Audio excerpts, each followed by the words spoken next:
नमस्कार, स्वागत है आपका मध्य प्रदेश और छत्तीसगढ़ की खबरों में। मैं आपके साथ निकिता कश्यप। बुलेटिन की शुरुआत करते हैं हेडलाइंस के साथ। जशपुर में बेरोजगारी भत्ते को लेकर बीजेपी का प्रदर्शन। बस स्टैंड से निकाली गई रैली। कार्यकर्ताओं ने सीएम के नाम एसडीएम को सौंपा ज्ञापन। लोहरा में 16 मार्च से हड़ताल पर है पंचायत सचिव। हड़ताल से कई सरकारी योजनाएं पड़ी ठप। भूपेश सरकार पर लगाया वादा खिलाफी का आरोप। बिहार में पत्रकार सुरक्षा कानून लागू कराने के लिए निकाली गई रैली। कई पत्रकार रैली में हुए शामिल। सुरक्षा कानून लागू करने की मांग। इंदौर में तेज रफ्तार कार ने 2 लोगों को कुचला। पुलिस ने कार चालक को किया गिरफ्तार। विदेश भागने की तैयारी में था आरोपी युवक। इंदौर में धोखाधड़ी के मामले में एक आरोपी गिरफ्तार। फर्जी सेल कंपनियां बनाकर करता था धोखाधड़ी। पूछताछ में 1 करोड़ की धोखाधड़ी का कबूला जुर्म।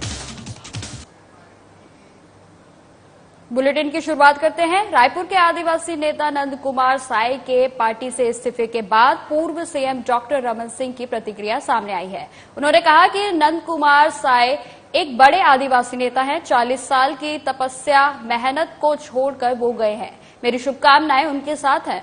पूर्व सीएम डॉक्टर रमन ने यह भी कहा कि मीडिया से चर्चा में उन्होंने बताया कि नंद कुमार साय के जाने से बीजेपी को होने वाले नुकसान पर कहा कि वरिष्ठ कार्यकर्ता के जाने से पार्टी को निश्चित रूप से नुकसान होता है। निश्चित रूप से उनका छत्तीसगढ़ और मध्य प्रदेश के अलावा बाकी जगहों पर पहचान और नाम था। आदिवासी नेता के रूप में उनका एक बड़ा चेहरा था।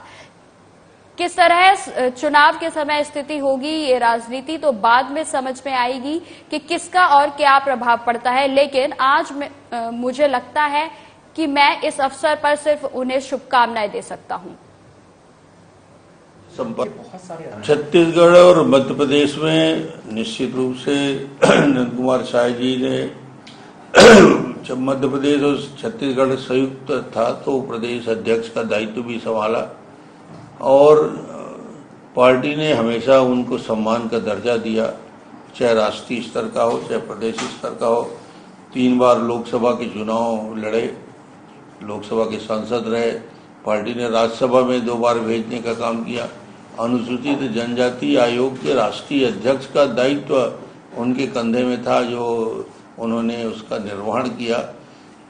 तो पूरी नेता प्रतिपक्ष की हैसियत से भी उन्होंने काम किया। तो जो दायित्व पार्टी ने दिया, पार्टी ने सम्मान दिया, उसके बाद भी उन्होंने अपना निर्णय लिया है। वरिष्ठ नेता हैं, राजनीति में सब कुछ जानते समझते हैं। तो मैं तो यही कहूँगा, एक नए दल में जा रहे हैं तो मैं अपनी ओर से शुभकामना व्यक्त करता हूँ। खबर जशपुर से है, जहां प्रदेश के बीजेपी बेरोजगारी भत्ते की मांग को लेकर जगह जगह पर धरना प्रदर्शन कर रही है। इसी कड़ी में बेरोजगारी भत्ते की मांग को लेकर बीजेपी कार्यकर्ताओं ने कांग्रेस सरकार के खिलाफ जमकर नारेबाजी की। जब जशपुर पुलिस ने रोड पर ही महिला कमांडो को आगे कर बीजेपी कार्यकर्ताओं को रोका। बता दें कि बीजेपी महिला कमांडो के सामने आने पर बीजेपी ने एसडीएम जशपुर को ज्ञापन सौंपकर ये प्रदर्शन खत्म किया। युवाओं का बात को सरकार तक पहुंचाई। ये निर्दयी सरकार हो। ये 4 साल से आप लोग देखे कि युवाओं के साथ क्या हुआ। आज हम फिर घेराव किए और क्या स्थिति है। आपको बगीचा के बारे घटना के बारे में मालूम है। हम युवा मोर्चा पूरा तैनात है पूरे छत्तीसगढ़ में सरकार बनाने के लिए। ये सरकार 4 साल में नहीं सुनी। उस सरकार को मैं धन्यवाद देता हूं और ये मजदूरी दिवस भूपेश बघेल जी को धन्यवाद देता हूं, क्योंकि 4 साल में उन्होंने छत्तीसगढ़ के युवाओं को बेरोजगार बनाया, मजदूरी काम करने पर किया। और हम सरकार बनाने वाले हैं और इस चीज ये 4 साल का बदला हम चुन चुन के युवा मोर्चा वाले लेने को तैयार। उन्होंने ये कहा था कि 2500 रुपए हम बेरोजगारी भत्ता देंगे युवाओं को। इसको लेकर के भारतीय जनता पार्टी युवा मोर्चा आज घेराव कार्यक्रम की थी। उन्होंने ये वादा किया था कि आज सरकार के आते ही हम 2500 रुपया देंगे, जिसको लेकर युवाओं के आज 4.5 साल में 1,30,000 हो गए। उस पर भी सरकार गंभीर। अगला कदम क्या होगा आप लोगों का? अगला हमारे कुछ नहीं किया, अब क्या करेंगे आप लोग? अगला कदम ये होगा कि हम युवाओं के पास जाएंगे, युवाओं को लेकर इस बात पर चर्चा करेंगे कि जो सरकार ने जो वादा किया था उसको लेकर के युवाओं की जो लड़ाई है आगे हम लड़ेंगे। और अगर ये सरकार इस बात को नहीं मानती है तो आने वाले दिन में इससे भी उग्र प्रदर्शन। खबर रायपुर से है, जहां धरसीवा में 1 मई को दिवस के अवसर पर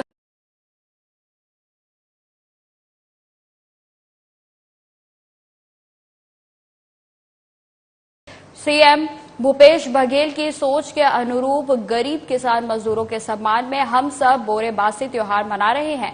बोरेबासी हमारे छत्तीसगढ़िया पारंपरिक सांस्कृतिक खानपान का अहम हिस्सा है। साथ ही एक आयोजन पर श्रमिकों को सम्मानित किया गया।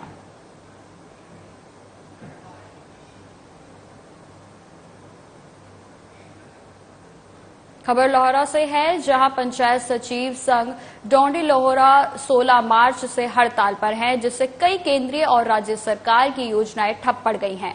बता दें कि पंचायत संघ की मांग है कि उनको शासकीय कर्मचारी घोषित किया जाए। वहीं डोंडी लोहारा संघ के प्रवक्ता डॉक्टर चौधरी ने बताया कि वर्तमान सीएम भूपेश बघेल ने उनसे वादा किया था कि सत्ता में आने के बाद सभी पंचायत सचिवों को सिर्फ 10 दिवस के अंदर सरकारी कर्मचारी बनाया जाएगा, पर आज सरकार के 5 साल का कार्यकाल लगभग पूरा होने जा रहा है, पर उनकी मांगों को पूरा नहीं किया गया है। आज हम आए हैं डोंडी लोहारा ब्लॉक मुख्यालय में, जहां सचिव संघ 16 मार्च से अनिश्चितकालीन हड़ताल पर है और जो कि छत्तीसगढ़ की कैबिनेट मंत्री महोदया श्री अनिला भेड़िया जी का विधानसभा क्षेत्र है। आइए हम यहाँ के प्रवक्ता DR चौधरी जी से जानते हैं कि इनका क्या कहना है, क्या प्लानिंग है। सर जी, मेरा नाम द्वारकाराम चौधरी है।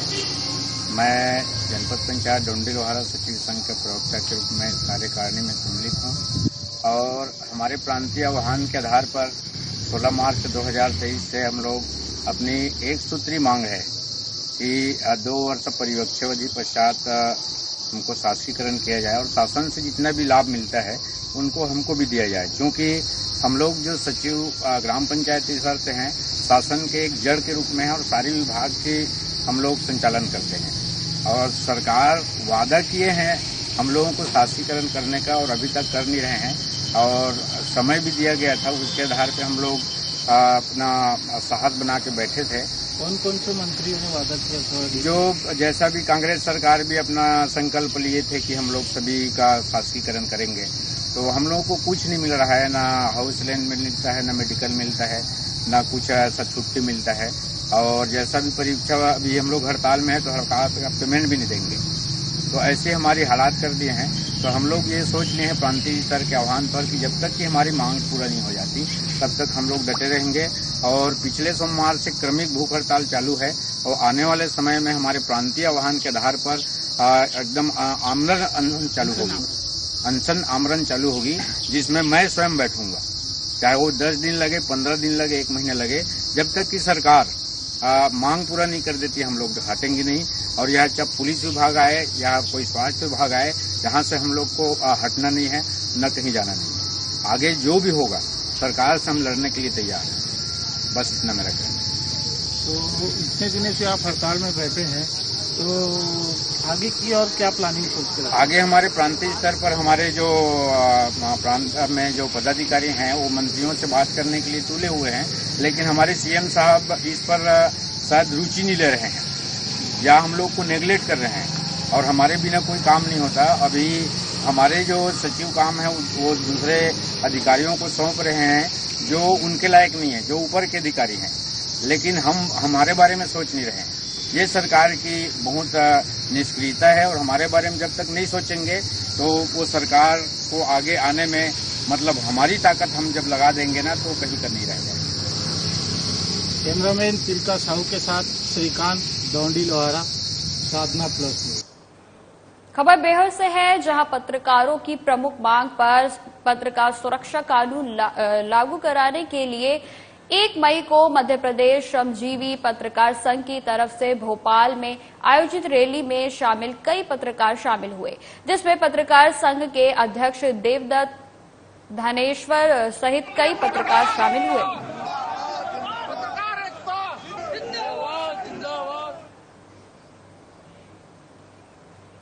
खबर इंदौर से है, जहां तुकोगंज थाना क्षेत्र के साई मंदिर के पास तेज रफ्तार कार ने 2 लोगों को रौंद दिया। वहीं पुलिस ने इस मामले में आरोपी चालक को गिरफ्तार कर लिया है। बताया जा रहा है कि कार चालक नशे की हालत में कार चला रहा था, जो हादसे के बाद विदेश भागने की फिराक में था। हालांकि पुलिस को जानकारी मिलते ही उसे गिरफ्तार कर लिया गया है। वहीं एक्सीडेंट की पूरी घटना पास लगे सीसीटीवी कैमरे में भी कैद हो गई। अजीत ललवानी है, इनके द्वारा शनिवार रात में एक एक्सीडेंट किया था, जिसमें संदीप गुप्ता जी और एक बालक है आद्विक, इन दोनों की डेथ हुई थी। ये साईं बाबा मंदिर के पास में एक्सीडेंट हुआ था। अर्टिगा कार से, कार थाने में खड़ी है और आरोपी का मेडिकल कराया गया है। आरोपी की सूचना थी कहीं भागने की फिराक में। कल रात में 1:30 बजे इनको गिरफ्तार किया। आरोपी का बैकग्राउंड क्या है? आरोपी मेरी जानकारी के अनुसार स्क्रैप का व्यापार करते हैं। नशे में थे? हाँ, उस दिन नशे में थे और इनका मेडिकल भी कराया था रात में ही। उसमें आया इसमें अल्कोहल और इनका ब्लड सैंपल भी लिया है, जो जांच के लिए भेजा गया। विधायक के परिवार पहुंचे थे, विधायक भी उन्होंने बोला है कि ये थाने पे लाके छोड़ दिया गया इनको।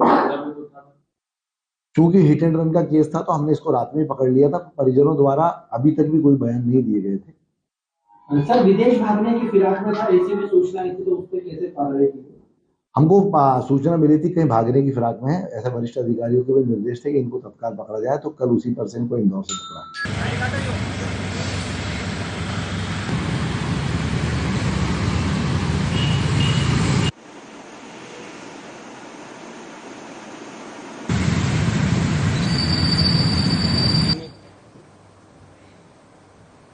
इंदौर में क्राइम ब्रांच की तरफ से पिछले दिनों एक धोखाधड़ी का खुलासा करते हुए एक आरोपी को गिरफ्तार किया गया है, जिसकी तरफ से फर्जी सेल्स कंपनियां बनाकर केमिकल एक्सपोर्ट करने के नाम पर धोखाधड़ी की वारदात को अंजाम देता था। वहीं पूछताछ में आरोपी ने बताया है कि वो अब तक 1 करोड़ की धोखाधड़ी को अंजाम दे चुका है। एक्सपोर्ट फ्रॉड करने वाले जो इसमें शेल कंपनियों के जो गिरोह पकड़ा गया है, उनके पास से लगभग 42 ऐसी कंपनियां मिली हैं जो फर्जी तरह से संचालित थी, जिनका कोई अस्तित्व नहीं था। और ये शेल कंपनियों के माध्यम से ये विभिन्न ट्रांजैक्शन करके एक्सपोर्ट दिखाते थे और सरकार के द्वारा जो एक्सपोर्ट के लिए जो इंसेंटिव दिए जाते हैं उसको ये प्राप्त करके इस तरह से जो है फ्रॉड कर रहे थे। इसमें जो है जीएसटी की टीम भी आज आई थी, उनसे भी जानकारियों का आदान प्रदान हुआ है। इसके व्यक्ति का एक साथी जो है वो दुबई में रहता है, जो इसमें सहयोग कर रहा था। उसको ये कैश के माध्यम से उसको ये जो है पैसे पहुंचाता था, और वो किस माध्यम से जाता था उसके संबंध में विवेचना चल रही है। और इसके संपूर्ण जो इसने कितना फ्रॉड किया उसके संबंध में भी आकलन किया जा रहा है। प्रारंभिक जानकारी के अनुसार हमें लगता है कि कम से कम 10 करोड़ का फ्रॉड जो है इसमें किया गया है। खबर बिलासपुर से है, जहां से कटनी रेलवे स्टेशन के पास रेलवे ट्रैक पर एक युवक का शव मिला। जानकारी के मुताबिक कुछ लोगों ने एक युवक को रेलवे ट्रैक पर शव देखा, जिसकी सूचना उन्होंने तत्काल पुलिस को दी। वहीं मौके पर पहुंची पुलिस ने मृतक की शिनाख्त में हरीश बेहरा के रूप में शव की शिनाख्त की गई है, जो अशोक नगर बिलासपुर का रहने वाला था। फिलहाल पुलिस ने युवक के शव को पोस्टमार्टम के लिए भेज दिया है।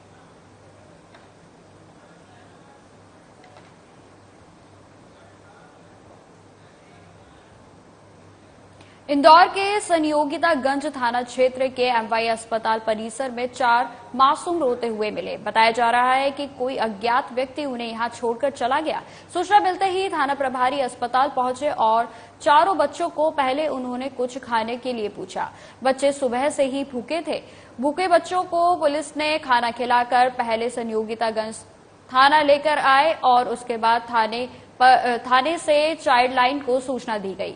सूचना के बाद चाइल्ड लाइन के अधिकारी भी आए और बच्चों से कई जानकारी जुटाई, जहां बच्चों ने बताया कि वह बड़वानी से के रहने वाले हैं और उनके पिता उन्हें यहां घुमाने का कहकर लेकर आए थे और चारों को इंदौर के एमवाई अस्पताल के बाहर छोड़ गए।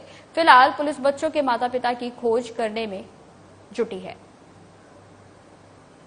100 डायल अपने पेट्रोलिंग पे थी, उस टाइम पे एक इवेंट पे जानकारी मिली, तो 100 डायल और जब हमारा थाने के बाल कल्याण अधिकारी हैं शंकरलाल मेड़ा वहाँ पर पहुँचे तो जानकारी मिली कि 4 बच्चे जो 2 से 8 साल की उम्र के हैं, जिसमें 2 बच्चियाँ हैं और 2 बच्चे हैं, ये एमवाई के सामने जो पूजा डेयरी है वहाँ पर एक कंबल में बैठे रो रहे थे।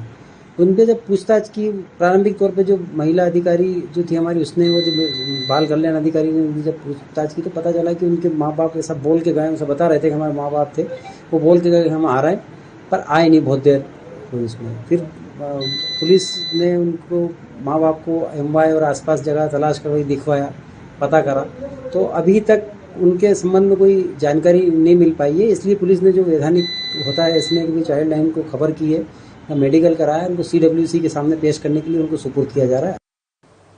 उमरिया जिले के IPS इंटरनेशनल स्कूल के बच्चों ने राज्य स्तरीय प्रतियोगिता में अपना परचम लहराया है। इंदौर में आयोजित 18वीं राज्य स्तरीय प्रतिस्पर्धा में उमरिया के ओम मरावी को राज्य स्तर पर 3रा स्थान और श्रविल खटिक को 5वां स्थान मिला है।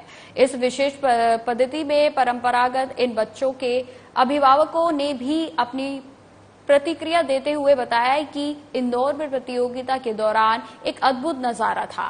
यहां हजारों की संख्या में बैठे बच्चों में उमरिया के बच्चों का एक अच्छा प्रदर्शन देखने को मिला। ये हम लोग को राज्य स्तरीय प्रतियोगिता थी यूसी मास की, उसमें मेरा 3rd रनर अप आया है। अब हम लोग को मतलब शीट दी गई थी तब तो बहुत डर लग रहा था, पर फिर जब 8 मिनट कंप्लीट हुए फिर रिलैक्स फील हुआ। आज के युग में मैथ बहुत डिफिकल्ट होती है। बच्चों को यूसी मास के बच्चों को 8 मिनट में 200 क्वेश्चन सॉल्व करने के टास्क दिया जाता है और उस हिसाब से आप लोगों के द्वारा, वसीम सर लोगों के द्वारा, अकरम सर लोगों के द्वारा, उनकी शिक्षा टीम के द्वारा प्रिपेयर किया जाता है। मतलब एक बहुत बड़ी बात होती है कि बच्चे 8 मिनट में 200 क्वेश्चन को सॉल्व करने का प्रयास करते हैं और उसी कड़ी में जो इन्होंने मेहनत की है वो आज सफलता दिख रहा है। ये ट्रॉफी हम लोगों को स्टेट लेवल कंपटीशन में मिली थी जो कि इंदौर में हुआ था 29 अप्रैल को। किस चीज़ का कंपटीशन था ये मेंटल एंड अबैकस का कंपटीशन था, जिसमें हमको 8 मिनट में 200 क्वेश्चंस सॉल्व करने रहते हैं और जिसमें अगर 0 मिस्टेक होती हैं तो आपको पूरे। आपका रैंक कौन सा लगा उसमें? इसमें हमारा रैंक लगा है 5th रनर अप। उस कंपटीशन में 5000 स्टूडेंट्स ने पार्टिसिपेट किया था। यूसी मास के लिए क्या कहेंगे आप? यूसी मास बहुत अच्छा एक वो मतलब प्लेटफॉर्म है जिसके द्वारा स्टूडेंट्स अच्छे से परफॉर्म होते हैं आगे के एग्जाम्स के लिए, जिसमें वो परफॉर्म कर सकते हैं।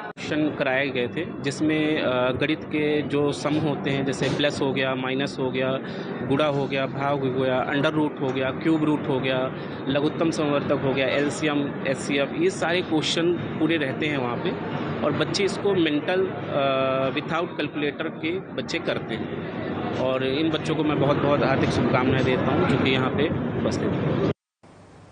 इंदौर में बदमाशों के हौसले लगातार बुलंद होते जा रहे हैं। यहाँ मामूली सी बात में भी बदमाश हत्या करने से भी नहीं चूक रहे हैं। मिली जानकारी के मुताबिक गाड़ी टकराने की बात को लेकर दिन दिहाड़े 2 बदमाशों ने एक युवक को चाकू से गोदकर मौत के घाट उतार दिया। पूरे ही मामले में घटना CCTV कैमरे में कैद हो गई और उसी के आधार पर पुलिस जांच पड़ताल करने में जुटी हुई है। हालांकि जिस तरह से बदमाशों ने इस पूरे घटनाक्रम को अंजाम दिया, उससे पुलिस की कार्य प्रणाली पर कई तरह के सवाल खड़े हो रहे हैं। ये जो घटनाक्रम है ये गायत्री नगर का घटनाक्रम है। ये रितेश पिता राजू जाधव करके एक लड़का था, वो अपनी बुआ सरला के घर पर वहां गया था। वो कुछ घर के बाहर खड़ा था तो वहां से एक जो आरोपी था प्रथम उज्जैनी और उसका साथी विक्की चौहान, और ये प्रथम का पिता भी वहां खड़ा था, प्रकाश नाम है उसका। तो इनकी किसी बात पर कहा सुनी हुई, गाली गुप्ता हुआ, तो अपने ये रितेश ने जो है प्रथम को झापड़ वापड़ मारा। तो उसी बात पर से उसने फिर चाकू निकाल के रितेश को जो वाइटल पार्ट्स होते हैं उस पर मार दिया, तो उससे उसकी मृत्यु हो गई। नहीं, ये दोनों पक्षों के आपराधिक रिकॉर्ड है। रितेश का भी आपराधिक रिकॉर्ड है, प्रथम का भी आपराधिक रिकॉर्ड है और विक्की का भी आपराधिक रिकॉर्ड है। अभी प्रकरण विवेचना में देखते हैं।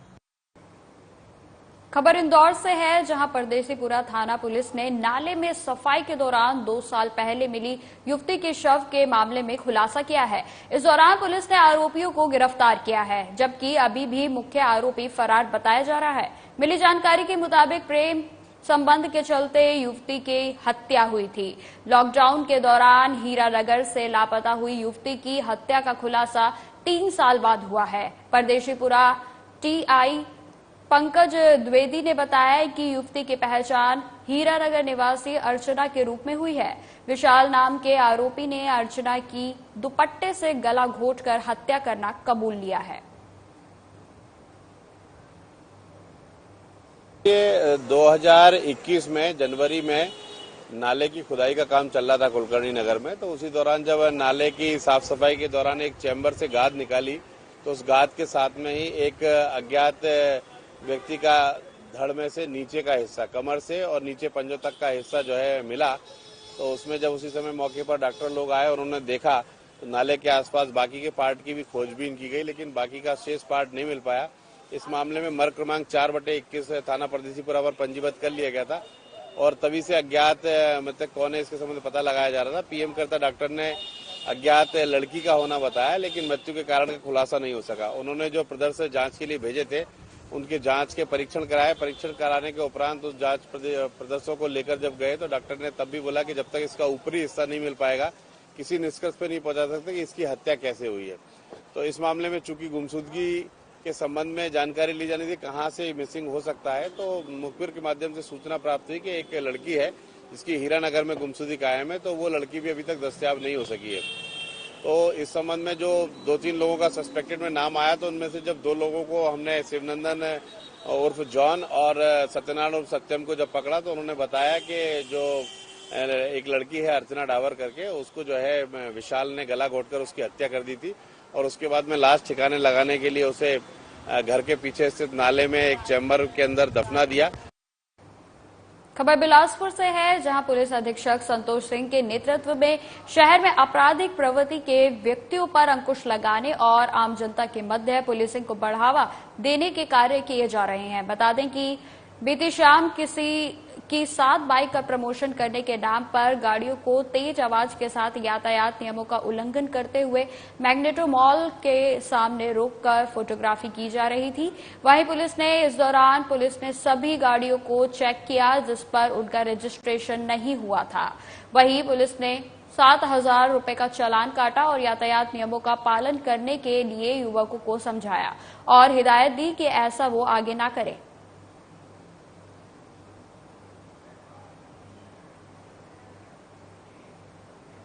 खबर बिलासपुर से है, जहां पुलिस अधीक्षक संतोष सिंह की तरफ से जिले में निजात अभियान चलाया जा रहा है, जिसके अंतर्गत नशा मुक्ति के लिए अतिरिक्त पुलिस अधीक्षक के मार्गदर्शन में थाना कोटा में अवैध शराब और गांजे की बिक्री करने वालों के खिलाफ लगातार कार्रवाई की जा रही है। इसी कड़ी में मुखबिर की निशानदेही पर देवरियापारा शमशान घाट के पास आरोपी कान्हागिरी गोस्वामी के घर घेराबंदी कर कार्रवाई की गई, जहां पुलिस ने 12 पैकेट गांजा बरामद किया। साथ ही आरोपी को गिरफ्तार कर लिया गया है।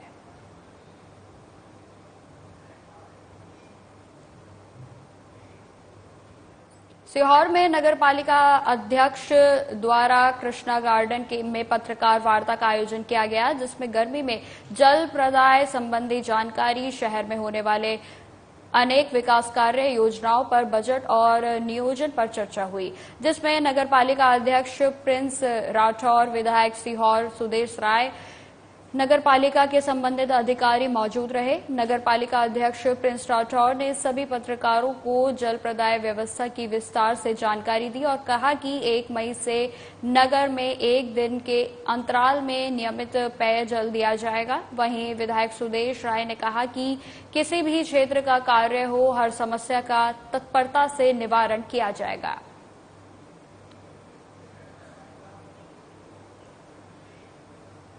फिलहाल इस बुलेटिन में इतना ही। खबरों की और भी जानकारी के लिए बने रहे हमारे साथ। नमस्कार।